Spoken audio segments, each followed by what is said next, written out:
আসসালামু আলাইকুম। আজকে আমরা আলোচনা করব ফরেক্স মার্কেট কেন মুভ করে। আপনি যদি বেশিরভাগ রিটেল ট্রেডার কাছ থেকে আপনি এই অ্যান্সারটাই পাবেন যদি আপনি তাদেরকে জিজ্ঞেস করেন যে ফরেক্স মার্কেটে প্রাইসের ওঠানামাটা কেন হয়, তারা বলবে সাপ্লাই এবং ডিমান্ড। যখন সাপ্লাই বেড়ে যায় এবং ডিমান্ড কমে যায় তখন প্রাইস ফল করে, এবং যখন সাপ্লাই কমে যায় ডিমান্ড বেড়ে যায় তখন প্রাইস রাইজ করে। আসলে এটা সত্যি না। ফরেক্স মার্কেটের মুভমেন্টের পিছনে সবচাইতে বেশি বড় জিনিসটা হচ্ছে অ্যালগোরিদম। অ্যালগোরিদমই হচ্ছে ফরেক্স মার্কেটটাকে মুভ করায়। অ্যালগোরিদম কি? অ্যালগোরিদম হচ্ছে যে একটা প্রোগ্রাম যার মাধ্যমে সেন্ট্রাল ব্যাংকগুলো যে প্রাইজের যে ওঠা নামাটা এটা নিয়ন্ত্রণ করে থাকে। প্রাইস একটা নির্দিষ্ট সময়ে কোথায় যাবে সেই প্রাইস পয়েন্টটা সেন্ট্রাল ব্যাংক ঠিক করে দেয়, এবং সেই সেন্ট্রাল ব্যাংকের যে অ্যালগোরিদম আছে সে ওই সময়ের মধ্যে ওই জায়গায় প্রাইসটাকে নিয়ে যায়। কিন্তু কিভাবে নিয়ে যাবে এটা অ্যালগোরিদম নিজে নিজে ঠিক করে। কিভাবে নিয়ে গেলে সবচাইতে বেশি সে লিকুইডিটি জেনারেট করতে পারবে, এইসব অনেক বিষয় সে খেয়াল করে ওই স্পেসিফিক পয়েন্টগুলোতে মার্কেটকে স্পেসিফিক টাইমের ভিতরে নিয়ে যায়। আচ্ছা, আমরা একটু জানার চেষ্টা করি যে এই যে মার্কেটে অ্যালগোরিদম কাজ করে তার আসল উদ্দেশ্যটা কি। দেখেন, আগে তো এমন একটা সময় ছিল যখন অনেক আগে মানুষ একটা পণ্যের সাথে অন্য একটা পণ্য বিনিময় করে ট্রেড করত। এরপরে আসে গোল্ড স্ট্যান্ডার্ড, গোল্ডের কয়েন দিয়ে মানুষ কেনা বেচা করতো। এরপরে ওই গোল্ডের কয়েন যখন মানুষ ব্যাংকে রাখা শুরু করলো, ব্যাংক তখন তাদেরকে একটা চেক দিত, এটাকে আমরা ব্যাংক নোট বলি। তখন মানুষ গোল্ড ডাইরেক্ট ব্যবহার না করে চেকের মাধ্যমে কেনা বেচা করতো।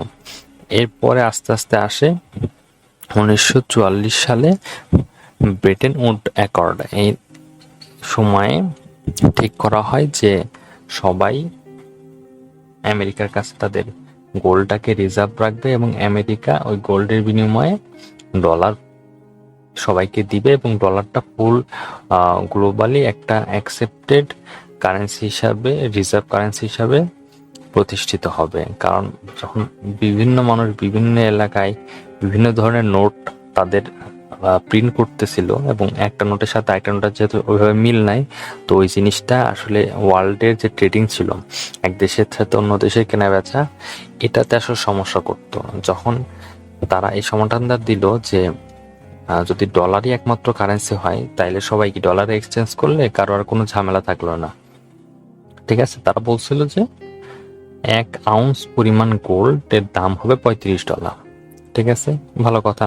তো এই হিসাবে সবাই তাহলে গোল্ডটাকে ওদের আমেরিকার কাছে দিয়ে তাদের আমেরিকার কাছ থেকে ডলার কেনা শুরু করলো। ভালো, কিন্তু কাহিনী হয়েছে যখন 1971 সালে নিক্সন এসে এই ব্রেটেন উড এগ্রিমেন্টটা ভেঙে দিয়েছে।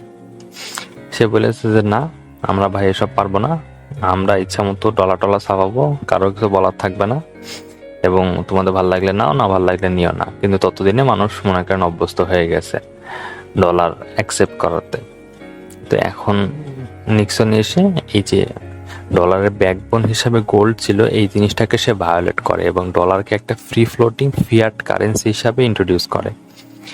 এই যে ফিয়াট কারেন্সি, যেহেতু এখন কোনো ব্যাকবোন নাই ডলার হিসাবে, তো এই ডলারের প্রাইসটা তখন অনেক বেশি আসলে ওঠানামা শুরু করলো। এই ওঠানামার উপর ভিত্তি করে মানুষ ট্রেডিং করা শুরু করলো।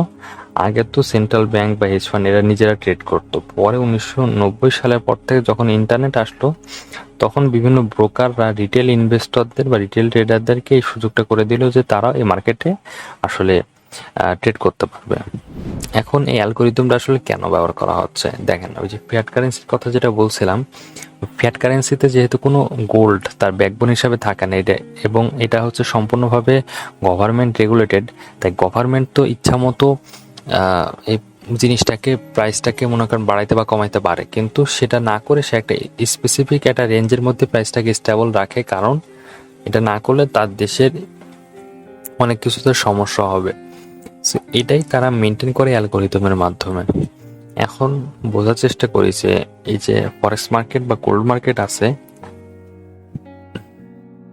এই মার্কেটে আসলে বড় বড় প্লেয়ার কারা আছে।